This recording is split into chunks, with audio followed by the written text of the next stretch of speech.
After years of traveling through the Midbar and being the central feature of Avodas Hashem for Bnei Yisrael during that period, as well as the initial time in Eretz Yisrael until we had the Beis HaMikdash, the Mishkan ultimately was going to end its service and transfer responsibility of Avodas Hashem to the permanent structure of the Beis HaMikdash. What happened at the end of its time?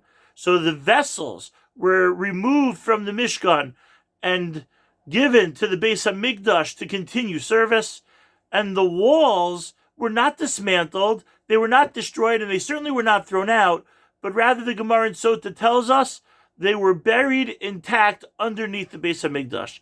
The Sforno points out, it's interesting to note that whereas the Beis HaMikdash was supposed to be the permanent structure of Avodas Hashem, yet that was destroyed, while the Mishkan, which was only meant as a temporary structure, in the end, that got buried intact. What's the difference? And the Sforno suggests it has to do with the way that the two institutions were constructed. The Beis HaMikdash had workers that came from all nations of the world, had contributions that came from everybody in the world, Jew and non-Jew alike. And while that has a certain beautiful harmony to it of world peace, says the Sforno, that's the very reason why it got destroyed. The Mishkan, which as we read in this week's Parshas Teruma, came from donations of Bnei Yisrael exclusively, so then that doesn't get destroyed.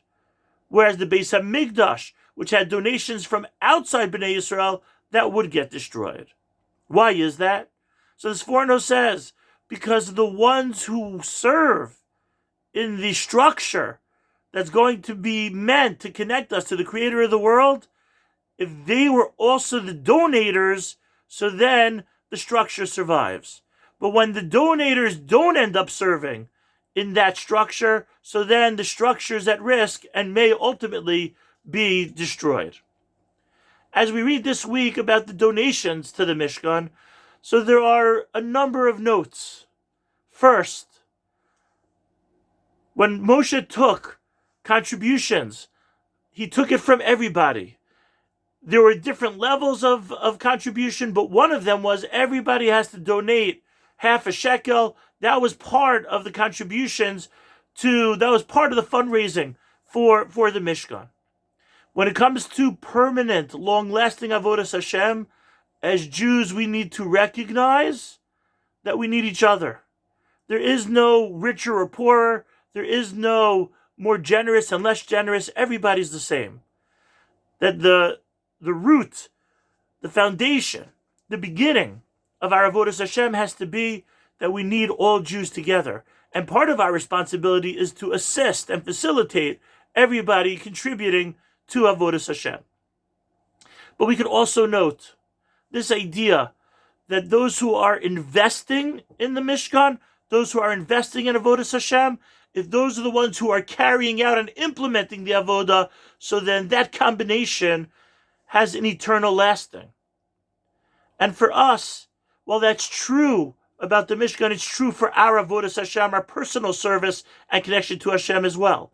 While naturally and understandably, we look to teachers and we look to mentors, we look to role models to guide us about what the next step in Avodas Hashem is and the heights that we might be able to reach. Ultimately, if I find it within myself to take a next step in Avodas Hashem, to initiate something innovative, to take a new derech in my Avodas Hashem, if that comes from inside me, and then I implement that Avodah, so then that Avodah will be longer lasting.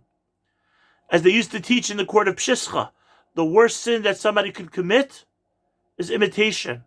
If the only reason why I'm doing something is because somebody else is doing it, so that we should do the mitzvah, but there's something lacking in that avodah.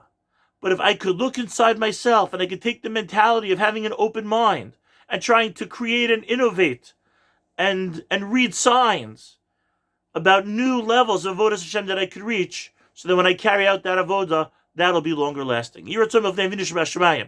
Hashem should help us be able to expand our eyes and our mind and our heart to realize what our next steps in connecting to Hashem are, so that we could be initiated initiators and implementers as well. And through that, our avoda could be authentic and eternal. Have a great Shabbos.